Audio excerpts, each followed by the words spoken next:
Hey, praise the Lord, guys. My name is Straw Greenhorn. Now, when he was entered into a boat, came over on the other side into his own home country. That's when they brought unto him a man lying in bed, sick of the palsy. Now, when he saw their faith, he said unto the man sick of the palsy, Son, be of good cheer, thy sins be forgiven thee. Now, the scribes and Pharisees that stood by, when they heard this, they murmured in their hearts, saying, This man blasphemeth. Who can forgive sins but God? When Jesus knew their thoughts, he said unto them, Wherefore think ye evil in your hearts? Wherefore is it easier to say unto this man, Thy sins be forgiven thee, or rather arise, take up thy bed and walk? But just so thou knowest that the Son of Man hath power on earth to forgive sins. Then he said unto the man sick of the palsy, Arise, take up thy bed and walk, and return to thy own house. And so he did.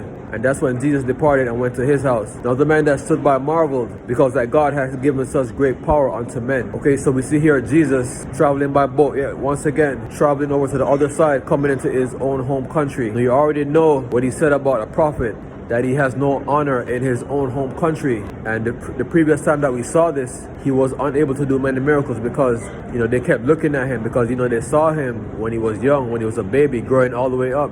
And now, he wants to claim that he is some great Messiah or prophet. And that's why he says that a prophet has no honor in his own home country. So here he is back in his home country. And they bring unto him a man lying in bed sick of the palsy. So they had to have faith and believe that it was possible, or else they would not have taken this man from wherever he was and carried. Remember, they had to carry him the whole way. It doesn't say how many that were carrying him, but I imagine that the more, the easier it would have been. So they brought him unto him, and he saw the faith that was written on their face. He could tell by the conversations they were having on the way over that they were excited, they were believing, and that they knew it was possible and they couldn't wait to get there. And he was able to see this emotion written all over them. And when he saw it from afar off, he said, Be of good cheer, thy sins be forgiven thee. Now, I can ask the question.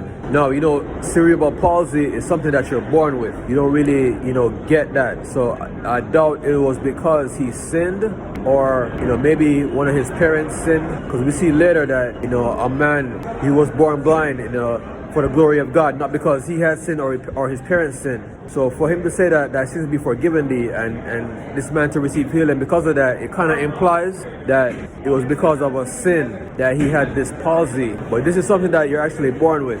So now the scribes and Pharisees, when they heard it, they always have something to say. They like to walk around with all their religion, all their laws, but these things, they don't really liberate anyone. They lay burdens on your shoulders, grievous to bear, that neither themselves can bear, nor the people before them. And it's just a cycle of just oppression.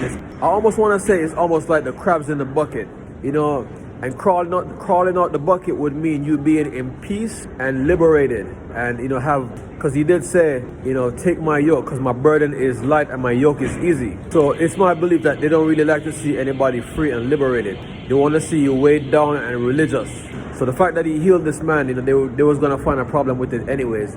But here he said, thy sins be forgiven thee. And like he said, I could have easily said, Arise, take up thy bed and walk. But he wanted to demonstrate that he had the power to forgive sins also. And he explained this to them. And that's when, he said, just go home. And he went home, and, Jesus himself went to his house. And the men that stood by, they marveled because that God had given such power unto men. Because in the Old Testament, we see Naaman the Syrian be healed from leprosy. Elijah had brought back a couple people from the dead. Was it Ezekiel and the valley of the dry bones that, caused an entire army to come back to life? And there was also a point in the Old Testament where they were burying a prophet, and something happened, and I believe he fell into the grave of somebody and they came back to life.